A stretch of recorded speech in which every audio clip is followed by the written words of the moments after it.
We have a really important presentation for a small subsection of our students. Some of you might know students who have, gone through a rough time, maybe needed a little bit of additional assistance or some helping hand. So here to talk about housing and food insecurity and support for the homeless and the hungry, please welcome Ms. Elaine Navarette with financial aid. She's our financial aid specialist and homeless youth liaison. And is Robbie with us as well? Oops. I think if she's not, she will be. Okay, wonderful. And then Miss Robbie Richards with financial aid, she'll join us after the fact. So Elaine, it's great to see you again. Good to see you too. Long time no see, huh? We're just Zooming all day together. Right. My name's Elaine Aveda. I am the homeless youth liaison and a financial aid specialist here at Victor Valley College. I work out of the financial aid department. I wanted to go over some of the supportive services for students experiencing homelessness and housing insecurities. Next slide.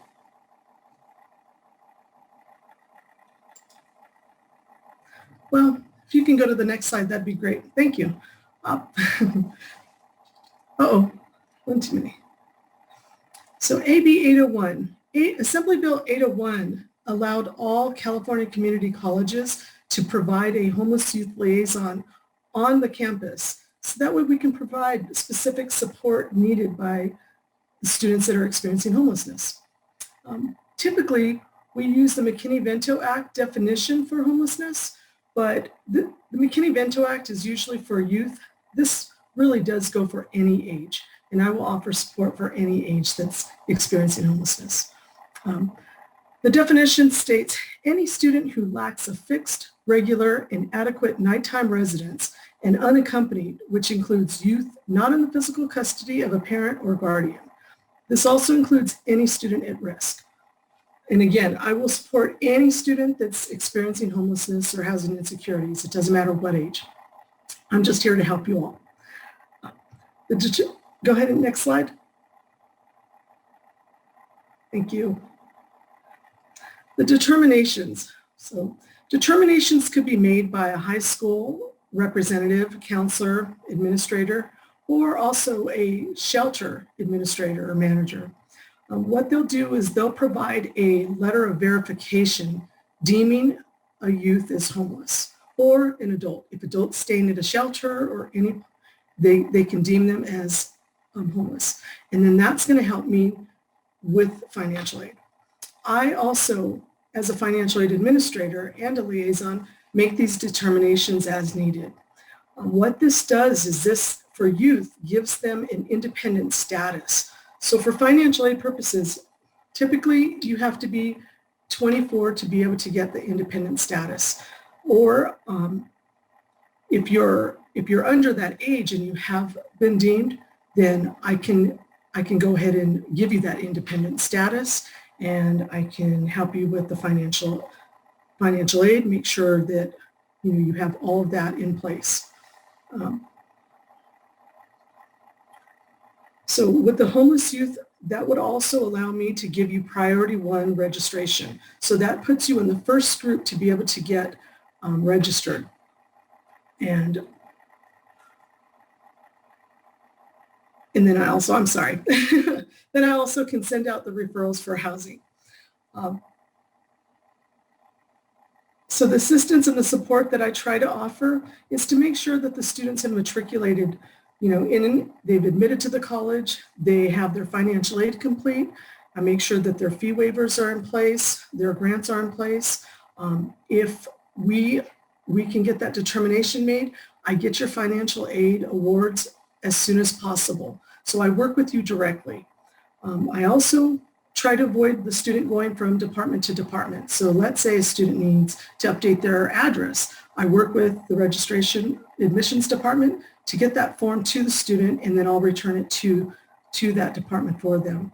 If they need a counseling appointment, I usually connect them via email with a counselor, so that way the counselor can help them get in and get their ed plan or part of the matriculation, or if they have to do anything for financial aid purposes, help them along. The other thing, I also want to make sure that they're aware of all the on-campus resources that we have. All the departments such as EOPS, ASB, CalWorks. Make sure that they're aware of all the tutoring that's offered, the writing center, the math lab, communication. I can go on, but I usually try to make sure that they're aware of all those departments. The other thing that I try to do is make sure that they're aware of the CARES Act grant.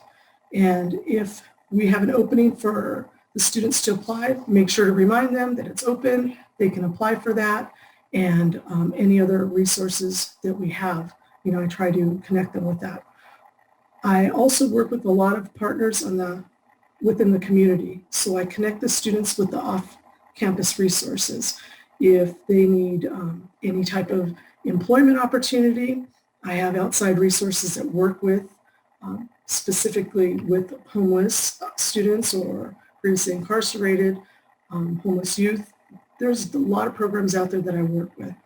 I also connect them, if they have utility assistance that they need help with, medical, and then I also have CalFresh that I connect them with.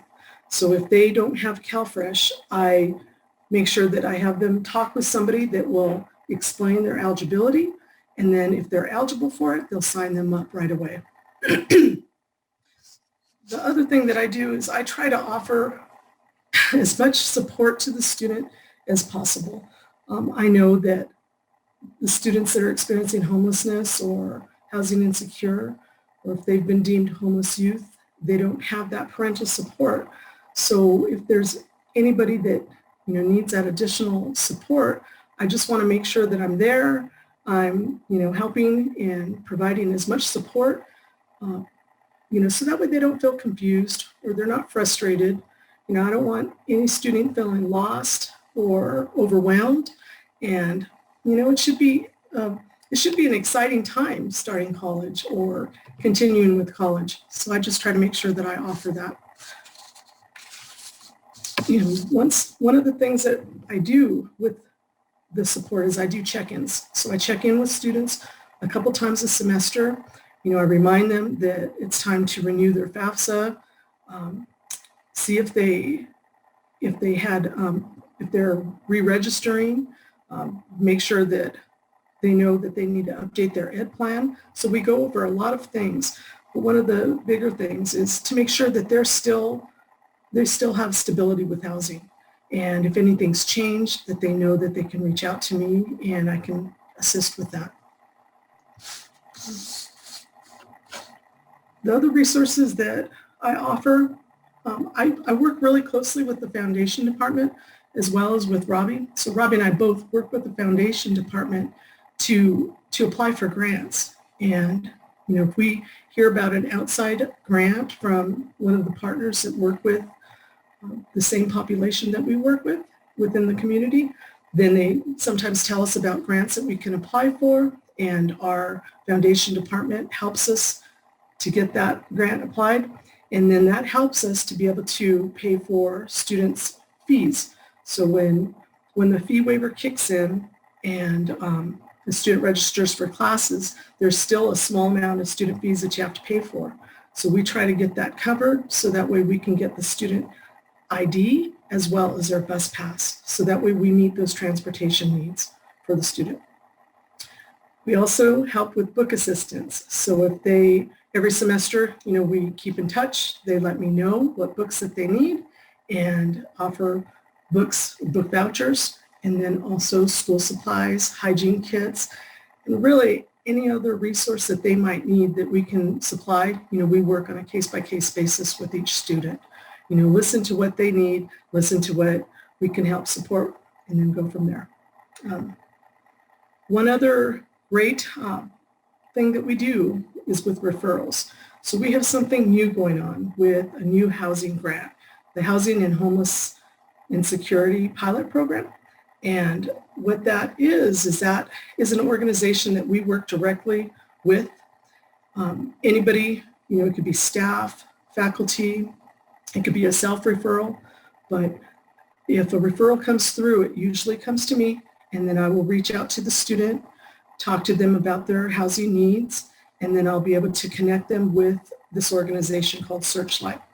And then Searchlight will provide case management for them and help them directly with their housing needs. So this is a real wonderful program, we can do to help work with our students and make sure that they have stability.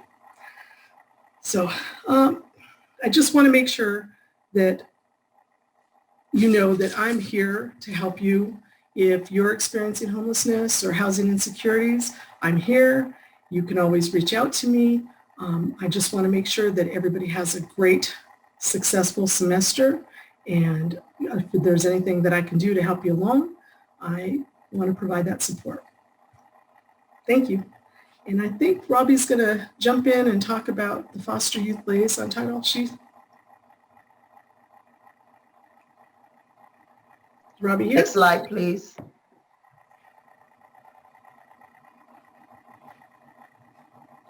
It's not there. Slide is not there.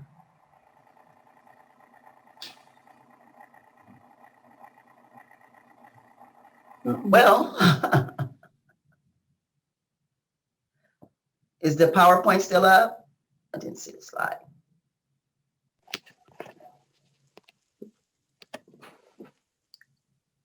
Okay. Who is running? Oh, there we go. Thanks, Tim. Thank you. Good afternoon, everyone. My name is Robbie Richards, and I'm also a financial aid specialist in the financial aid office, and also the foster youth liaison. In 2007, the Chancellor's Office enacted the Foster Youth Success Initiative, which made it where each community college should have a foster youth liaison. So I was designated that. I also work with the students that are in legal guardianship without parental support. I also work closely with the Next Up program, because the Next Up program is specifically for current and former foster youth between the ages of 16 and 25.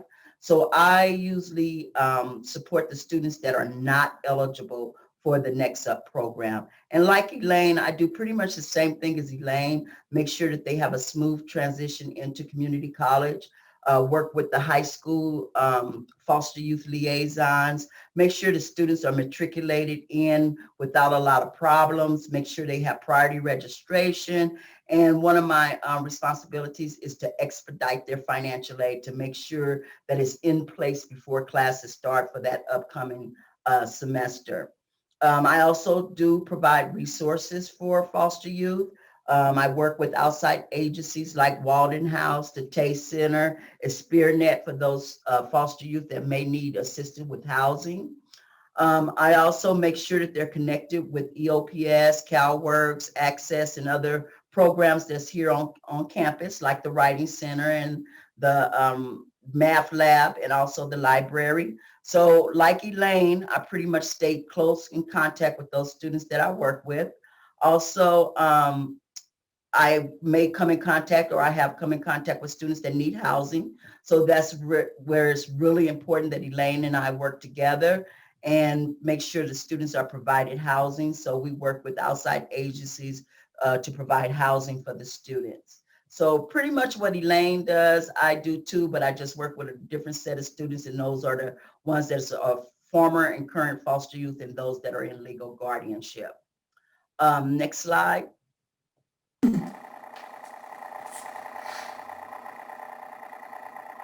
So Elaine and I, and I think it's 2018, we coordinated together what is called the Victor Valley College Peak Food Pantry here on campus. And it's we're excited and looking forward to one day when the campus will be back open, that that we can have that provided for the students. Right now, we have a temporary pantry that's located below on lower campus for students. But we really liked the pantry because we provided, in the pantry was provided non-perishable food items for the students, like a cup of noodles, water, breakfast item, snacks. We also hired students that were in that are in former or foster youth or homeless students to be able to get them some work experience to work in the pantry. We also, we do most of the work behind the scenes. The students are pretty much the ones that do the frontline work in the pantry. So that's one thing that's good about the food pantry.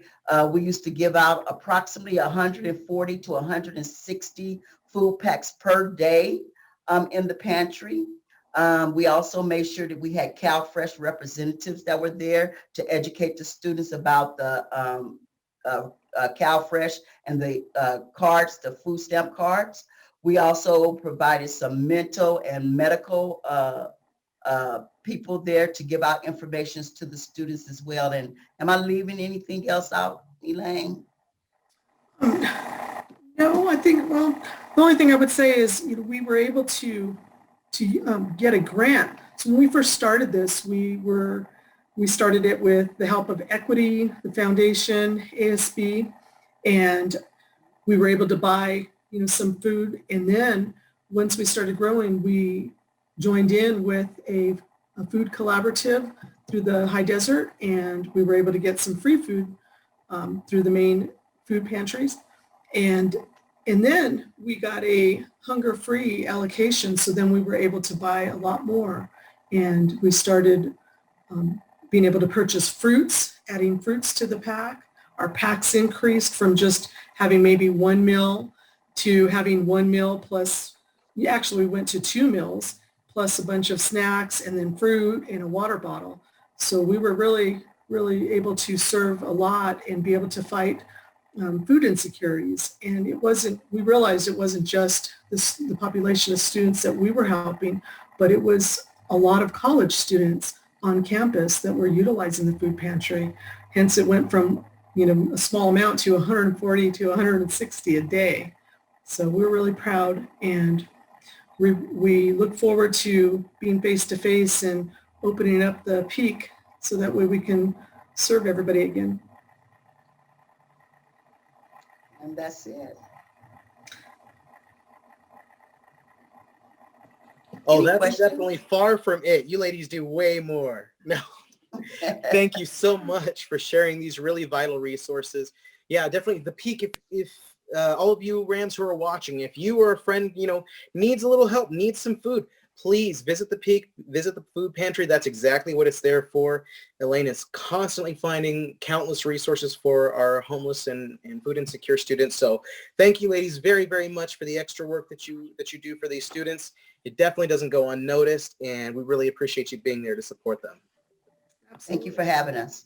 Thank you. Before I let you go, before I take the spotlight off of you, we are having a great time this virtual welcome week, obviously learning about all the resources and things that we have here on campus, but we are also enjoying getting to know our faculty and staff a little bit better. So if you wouldn't mind sharing with us, we would love to know, what is it that you wanted to do when you were growing up? What did you want to be? Well, I don't think I knew what I wanted to be until I was a lot older. And actually, I was an adult college. Actually, I graduated from BBC, and I did that. And then I went off to get my bachelor's in my 40s. So I had a goal to get it before my daughter graduated from high school, and I did. But I knew early on that I wanted to do something to help people. Didn't know what it was. And now I am, and I love it. And I think that definitely was my calling. I didn't know, specifically what was going to help people. Right. Well, you nailed it. Thanks.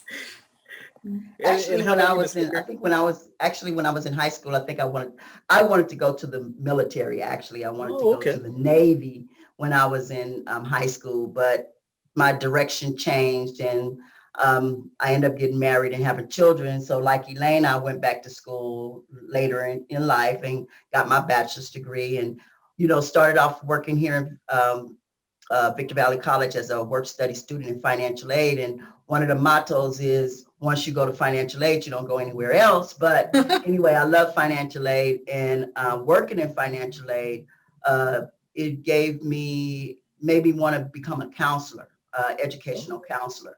So I went back to school and got my master's degree in educational counseling. So that's still one of my dreams that I look forward to fulfilling before I retire.